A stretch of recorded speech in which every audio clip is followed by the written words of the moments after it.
皆さん、こんにちは。カメラマンの原亀です。よろしくお願いします。今日もですね、再生回数は上がらないんですが、ガンプラをやっていきます。ガンプラと、また他の、分野の撮影も同時並行でいきたいと思います。とりあえずですね、まだ、やれることがたくさんあるんで、お付き合いできる方はお付き合いしていただけたらなと思います。再生回数は大して上がらないと思いますけれども、それでもですね、やりたいことがありますので、やらせていただければと思います。今日はですね、クリップオンタイプですね。モノブロックとかジェネレーターのストロボじゃなくて、こういう、カメラメーカーだったり、ストロボメーカーから出ている、カメラに取り付けて使うタイプのストロボですね。これを使って、かなり小規模に、ガンプラを取るということをテーマにやってみたいと思います。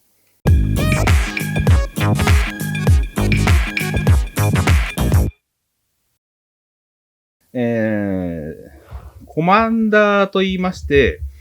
カメラの頭につけるのはこいつですね。このコマンダーを使うことによって遠隔で4発までですね。4発までストロボを操作することができます。で、ペアリングしておけばですね、この、A, B, C, D ってなってますけれども、これ日清デジタルさんのストロボを使ってますが、他社さんもストロボは出ていますので、ご自分の、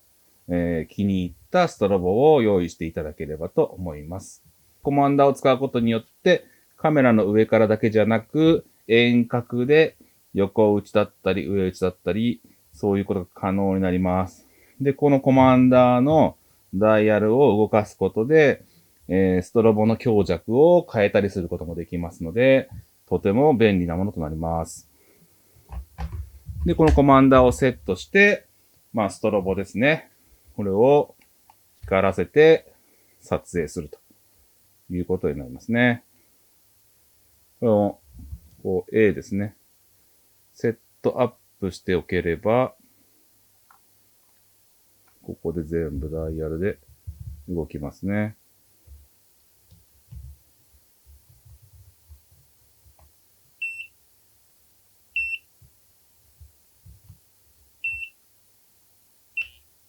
こういうことですね。ですね。ここから遠隔でモデリングの上から飛ばしたりしますね。これで、ジェネレーターだったり、モノブロックだったり、大型のストロボの代わりにして、ミニマムでストロボを発光して撮るということをやってみたいと思います。背景はですね、やはり白い箱は極力使いたくないので、前々回ですかお話ししました、白い箱を使うと、限界がすぐ来てしまいますので、それはやめてですね、背景を、ちょっと待ってくださいね。背景を、1枚1000円のですね、背景を購入してきました。日曜大工店だったり、うちの近所の、ユニディだったりですね、そういう日曜大工店、DIY のところですね。そういうところへ行って素材を探してきました。100円ショップ最初に行ったんですが、なかなか、使えそうなものはなかったので、これ1枚1000円でしたね。これはポリプロピレンでできている、シートになりますね。半透明と白と黒ですね。これを購入してきました。で、なるべく、プロの機材を使わないようにというか、スタジオストロボの道具をですね、使わないようにして、どうやって写真を撮るかっていうことをやってみたいと思います。多分ですね、結構よく撮れると思いますよ。そうすれば、比較的、安価で、セットアップしてですね、セットアップして、ガンプラをかっこよく撮れるんじゃないかなと思っております。ちょっとやってみますんで、参考にしていただけたらなと思います。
ディフューズするのにですね、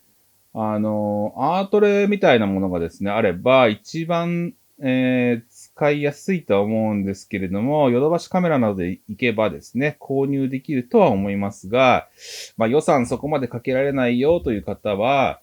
トレーシングペーパーでも大丈夫じゃないかなと思います。で、ディフューズするという目的を達成できれば、大丈夫ですので、まあ、究極はですね、半紙だったり、そういうものでも実は取れたりします。ただ、半紙ですと、どうしても黄色いライトに転ぶ傾向にあるので、まあ、できればですね、トレーシングペーパーは頑張って用意していただいて、で、あと、欠かせないのはですね、三脚だったり足ですね。足はどうしても必要なので、全部手で押さえてるわけにいきませんので、まあ、バーだったりですね。足はどうしても使わなければ難しいかなと思います。その辺はですね、Amazon とかで中華製だったら、まあ5、6千円出せば買えるものも存在すると思いますので、あとストロボのですね、ヘッドを立てておく足も必要ですので、そこはちょっと、まあ、はしょれないかなという感じではありますね。